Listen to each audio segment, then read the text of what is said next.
Hello dear students, आज पढ़ेंगे 7th class का ज्योग्राफी का फर्स्ट चैप्टर और इस चैप्टर का नाम है एनवायरनमेंट।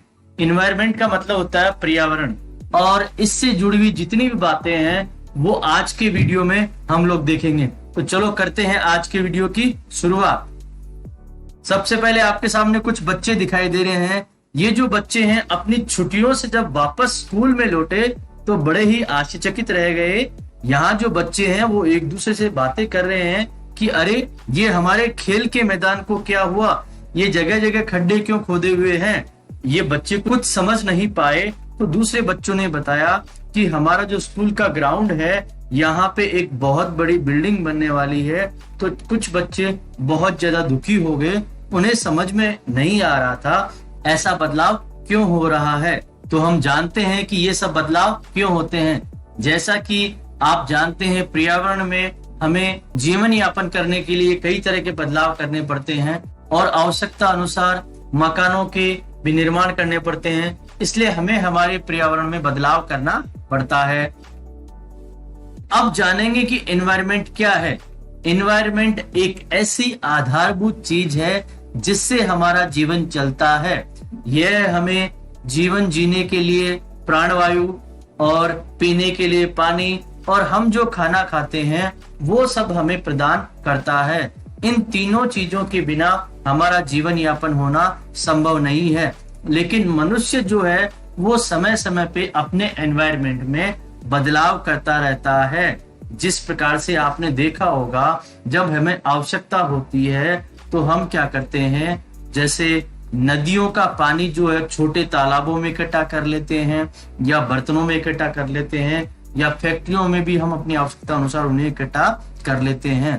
मनुष्य लोग क्या करते हैं, अपनी आवश्यकता अनुसार कारों का, मिलों का, फैक्ट्रियों का और भी बहुत सारे सामानों का निर्माण करते हैं। इस प्रकार से वो एनवायरनमेंट में बहुत बड़ा बदलाव करते रहते हैं।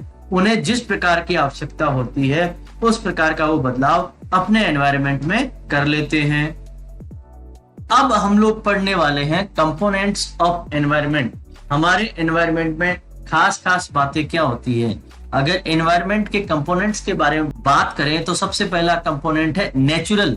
उसमें क्या होता है, जैसे पहला पार्ट है वाटर, जिसे हम कहते हैं हाइड्रोस्फीयर।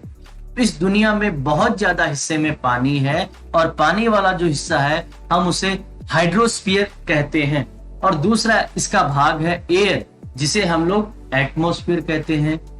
तीसरा जो हिस्सा होता है वो होता है लिथोस्फीयर, जिसमें जितनी भी भूमि है, जमीन है, जहां हम लोग मकान बनाते हैं, खेलते हैं, कूदते हैं, सड़कें बनाते हैं, वो सारा हिस्सा आता है। और चौथा हिस्सा आता है बायोस्फीयर, जिसे हम बोलते हैं लिविंग थिंग्स, जिसमें पेड़ पौधे भी आते हैं, हमारे जीव जंतु भी आते हैं और अन्य सब चीजें वो आती हैं बायोस्फीयर के अंदर।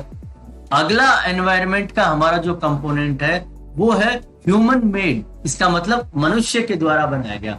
मनुष्य को जब जब आवश्यकता होती है तो वो अपने रहने के लिए बड़ी बड़ी बिल्डिंगों का निर्माण करता है, अपने मनोरंजन के लिए, अपने परिवार के मनोरंजन के लिए पार्क का निर्माण करता है और यहाँ से वहां पानी के ऊपर यात्रा करने के लिए ब्रिजेस का निर्माण करता है और एक स्थान से दूसरे स्थान पे जाने के लिए बड़ी बड़ी सड़कों का निर्माण करता है। और इसी प्रकार से अपनी आवश्यकताओं को पूर्ति करने के लिए बड़ी बड़ी इंडस्ट्रीज का निर्माण भी करता है और अपनी धार्मिक इच्छाओं की पूर्ति के लिए ऐतिहासिक विरासतों का निर्माण करता है या मंदिरों का निर्माण भी वो करता है। अब अगला कंपोनेंट एनवायरनमेंट का हम लोग पढ़ेंगे ह्यूमन। मानव भी पर्यावरण का एक हिस्सा है।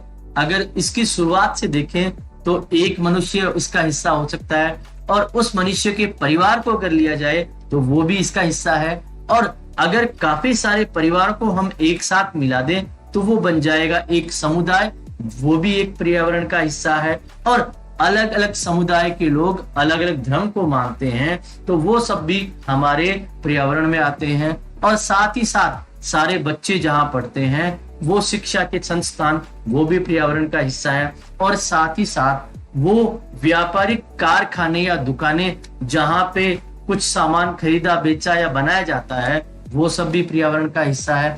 और उसी के साथ साथ में हमारे पूरे भारत में अलग अलग राजनीतिक विचारों को मानने वाले लोग हैं, वो भी जो है हमारे पर्यावरण का हिस्सा हैं। अब हम लोग पढ़ेंगे हमारे पर्यावरण को जो है दो हिस्सों में बांटा गया है, जिसे हम कह सकते हैं बायोटिक और एबायोटिक। बायोटिक जैसा कि आप सामने देख पा रहे हैं, जितने भी पेड़ पौधे हैं, जीव जंतु हैं और मनुष्य हैं, ये सारे बायोटिक होते हैं, क्योंकि इनमें प्राणवायु या जीवन वायु का संचार होता है। परंतु एबायोटिक आपके सामने दिखाई दे रहा है, जितनी भी चीजें जिनमें किसी प्रकार का प्राण नहीं होता है, जैसे हम लोग देखते हैं लकड़ी के सामान होते हैं या लोहे के सामान होते हैं, या हमारे घर के अंदर जितने भी सामान होते हैं, बाहर जितने भी सामान होते हैं, वो सारे होते हैं एबायोटिक। तो आप समझ गए होंगे कि बायोटिक और एबायोटिक का मतलब क्या होता है। बायोटिक का मतलब जिसके अंदर प्राणवायु या जीवन होता है, एबायोटिक का मतलब वो वस्तुएं जो पूरी तरह से निर्जीव होती है। अब हम पढ़ेंगे नेचुरल एनवायरनमेंट, और जिसमें पढ़ेंगे डोमेन्स ऑफ द एनवायरनमेंट, हमारे पर्यावरण के प्रमुख हिस्से जो हैं। हम सबसे पहले जानेंगे इसमें लिथोस्फीयर। जैसा कि आप देख पा रहे हैं, लिथोस्फीयर का मतलब होता है एक सॉलिड पार्ट, जहां पे हम लोग आसानी से रह सकते हैं। इस पार्ट के अंदर क्या होती है, बड़ी बड़ी चट्टानें होती है, खाने होती है, पत्थर होती है, मिट्टी होती है, और भी इसमें बहुत सारी वस्तुएं हो सकती है। और इसके अंदर साथ ही साथ में हमारे जीवन का रहन गुजर होता है। लिथोस्फीयर ही वो डोमेन है जो हमें जंगल प्रदान करता है और जानवरों को चरने के लिए चारागाह प्रदान करता है, किसानों को खेती के लिए जगह प्रदान करता है, और मनुष्य लोगों को रहने के लिए, घर के लिए जगह भी प्रदान करता है। वास्तव में अगर कहा जाए तो ये हमें बहुत सारे संसाधन देता है। अब दूसरा जो हम लोग पढ़ेंगे वो है हाइड्रोस्फीयर। हाइड्रोस्फीयर का मतलब होता है पानी वाला हिस्सा। हमारे पृथ्वी पे बहुत सारा भाग जो है वो पानी से घिरा हुआ है, और पानी का जो हिस्सा होता है वो कई प्रकार का हो सकता है, जैसे छोटी नदियां हो सकती है, झीलें हो सकती है, समुद्र हो सकते हैं, सागर हो सकते हैं, और इनमें कई प्रकार के जीव जंतु भी रहते हैं। इसे हम लोग हाइड्रोस्फीयर कहते हैं। और अगला जो हिस्सा है वो होता है एटमॉस्फेयर। एटमॉस्फेयर जो होता है वो हमारे वायुमंडल के अंदर एक छोटी सी परत होती है, जिससे हमें प्राणवायु की प्राप्ति होती है। ऐसा कहा जाता है कि हमारा जो ग्रेविटेशनल फोर्स है वो क्या करता है, हमारे आसपास के एटमॉस्फेयर में संतुलन बनाए रखता है, और ये हमें क्या करता है, सूर्य से आने वाली जो खतरनाक किरणें हैं उनसे हमें बचाता है। इसमें कई प्रकार की गैसेज होती है, धूल मिट्टी के कण होते हैं, और पानी की नमी होती है। और एटमॉस्फेयर जो है वो मौसम के अनुसार और समय के अनुसार बदलता रहता है। अब हमारे लिए जो सबसे महत्वपूर्ण इसमें भाग है वो है बायोस्फीयर। आप लोगों को जानना जरूरी है कि बायोस्फीयर क्या है। बायोस्फीयर एक ऐसा भाग है जिसमें हाइड्रोस्फीयर, एटमॉस्फेयर और लिथोस्फीयर तीनों का मिलन होता है, और वहां पे हमारा जो जीवन होता है वो बहुत ही आसानी से चल सकता है। तो बायोस्फीयर हमारे जीवन के लिए बहुत ही महत्वपूर्ण होता है। अब आगे हम लोग पढ़ेंगे इकोसिस्टम। इकोसिस्टम जो है उसे भी जानना बहुत जरूरी है। जैसे कि आपके सामने दिखाई दे रहा है, एक पानी का झरना बह रहा है, और वहां पे बहुत सारे पेड़ पौधे भी लगे हुए हैं, और छोटे छोटे जीव जंतु पानी के भी हैं, और बाहर भी आपको कई जीव जंतु दिखाई दे रहे हैं। वास्तव में इकोसिस्टम एक प्रकार का एक चक्र होता है जो मनुष्य और जीव जंतुओं और जो निर्जीव वस्तुएं होती हैं उनके बीच में चलता है, और वो एक दूसरे की सहायता करके अपने जीवन यापन को पूर्ण करते हैं। अगर मैं सरल भाषा में कहना चाहूं तो मैं ये कह सकता हूं, जितने भी पेड़ पौधे हैं, जितने भी जानवर हैं, जितने भी मनुष्य लोग हैं, उन लोगों को एक दूसरे पे निर्भर रहना पड़ता है। एक दूसरे के बिना उनका काम नहीं चलता है। तो इस प्रकार से इन सब लोगों के बीच में जो रिश्ता होता है, जो तालमेल होता है, जो संबंध होता है उसे हम क्या कहते हैं, इकोसिस्टम। इकोसिस्टम में क्या होता है, बड़े बड़े बारिश होने वाले जंगल होते हैं, बड़े बड़े चारागाह होते हैं, बड़े बड़े रेगिस्तान होते हैं, बड़े बड़े पहाड़ होते हैं, नदी नाले झरने समुद्र आदि होते हैं। तो इकोसिस्टम जो है वो हमारे जीवन का मूल मंत्र है और इकोसिस्टम के कारण ही हमारा जीवन संभव हो पाता है। मैं एक बार फिर से बता रहा हूं, इकोसिस्टम का मतलब है जितने भी पेड़ पौधे हैं, जितने भी मनुष्य हैं और जितने भी जानवर हैं, उनका आपस में एक दूसरे पे निर्भरता और उनका आपस में जो संतुलन है उसे हम लोग इकोसिस्टम कहते हैं। अब हम पढ़ेंगे ह्यूमन एनवायरनमेंट के बारे में।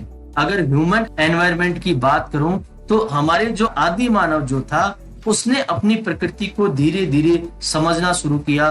पहले वह बहुत ही सीधा साधा जीवन जीता था और समय के साथ में धीरे धीरे उसमें बदलाव आता गया।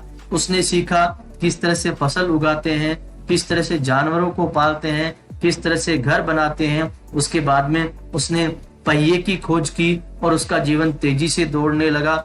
उसके बाद में उसके पास में भोजन बचने लगा और उसने बार्टर सिस्टम को भी काम में लिया। बार्टर सिस्टम का मतलब होता है एक दूसरे व्यक्ति से किसी भी सामान का आदान प्रदान करना। जैसे आज हम खरीदारी करने के लिए जब मार्केट जाते हैं तो पैसा देते हैं, परंतु पुराने जमाने में जब भी किसी व्यक्ति को किसी दूसरी वस्तु की आवश्यकता होती थी तो वो एक वस्तु देता था और दूसरी वस्तु को लेता था। इसे पुराने जमाने में बार्टर सिस्टम कहा जाता था।